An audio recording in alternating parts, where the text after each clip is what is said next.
I didn't know you were married. No, I'm not married. Never did get married. In this tutorial we're just going to go through the basics of setting up an Easy Publish installation within a shared hosting environment.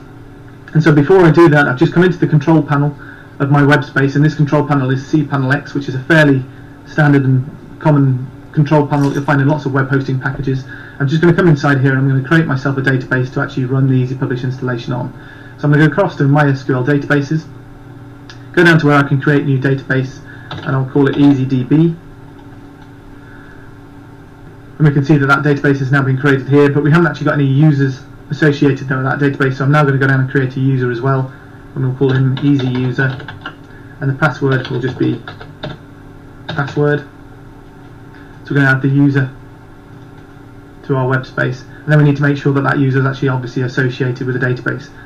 So I'll go down to Easy User, make sure that it's selected for EasyDB, make sure that we've also got all privileges given to that user, and we'll add the user to the database, go back to the listings, and we should see now that everything's set in place. So we've got the EasyDB database, inside there we've got the Easy User, and it's been given all privileges. You'll notice that before each of the names for the EasyDB and the Easy User, as well as all of the databases and users inside my web space, I've got this wild SEO underscore. That's just something that the web host has put in there because I'm inside a shared hosting environment.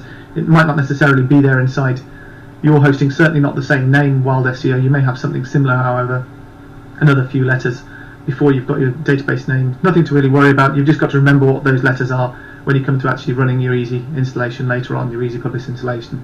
So now that we've done that part of the setup, setting up this database, we can go on and actually start playing around with some of the folders that we need for our installation. So we'll go back to the main page of the control panel, and inside here we need to click on the file manager so that we can see all the files and folders inside our web space.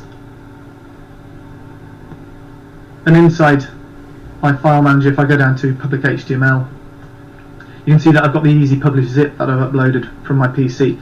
I've uploaded it as a zip file, obviously because it's nice and compressed and it's less than 6 megabytes, nice and quick and easy to actually FTP to my web space.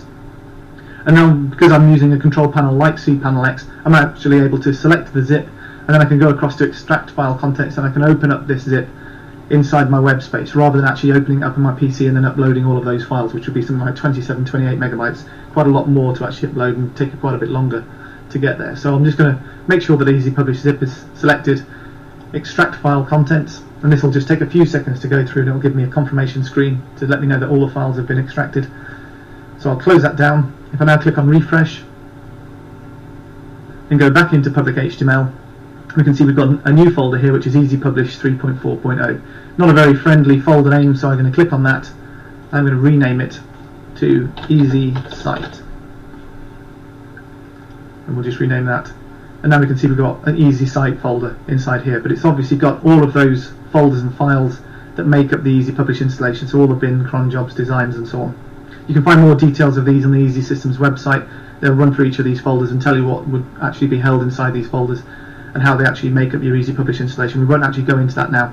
We'll just go on to the next step of changing some of the attributes and permissions of these folders so that we can make sure that the installation runs properly.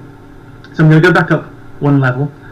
So I'm back inside my public HTML folder, and I actually want to just move this folder. This isn't necessarily a move that you would need to do yourselves, but I just want to move this folder inside EasyPub, and that's because I've got various different domains, I've got various different add-on domains inside my web space, and I want it to all run underneath easypub.co.uk. So I'm just going to quickly move this folder here.